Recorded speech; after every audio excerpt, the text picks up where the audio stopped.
Now it's time to introduce you to public keys, private keys, and seed phrases. Now, in my opinion, this is where Bitcoin can get a little bit complicated, which is why this is where 0 to 1 comes into its own. As always, we're going to keep things super simple, strip back, and teach you only the things that you need to know in order to use Bitcoin safely and securely. So first of all, why do you even need public keys, private keys, and seed phrases? Well, the answer to that question comes in the fact that you are the custodian of your own Bitcoin, which means that you, for the first time, are actually in charge of the safety and security of your own money.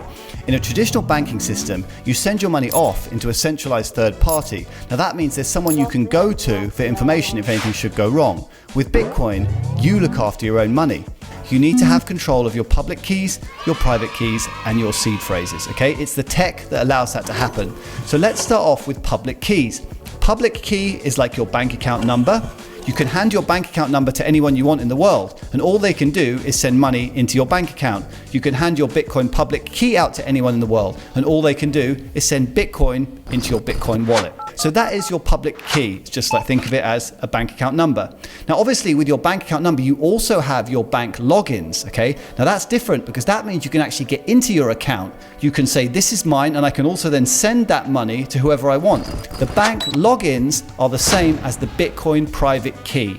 It's essentially a long code that basically says, hey, all of this Bitcoin belongs to this person, the person that owns the private key. And whenever you want to move that Bitcoin around, as long as you can produce the private key, you can do it. So think of the private key as your internet bank account logins. Obviously, it's incumbent upon you to keep your private keys private. If we were to use private keys to custody and sign all transactions whenever Bitcoin is used, it would get really, really messy. Can you imagine using a huge string of letters and numbers every time you wanted to transact? It would be a disaster. Imagine trying to keep that safe. Imagine the amount of errors. So a load of cryptographic, technical gurus, wizards got together and they figured out a way of producing these private keys with a series of random words. What the software actually does is it converts those words into a private key. That means that you don't need to remember a huge whacking great line of numbers and letters. You have to remember your seed phrase.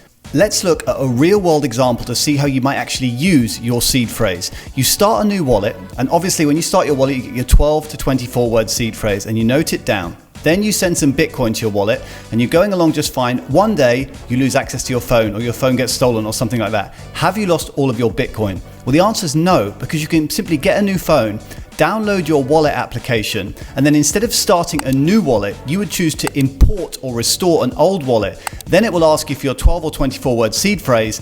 Obviously, you carefully put your seed phrase into your wallet, and then all of your Bitcoin will come flooding back.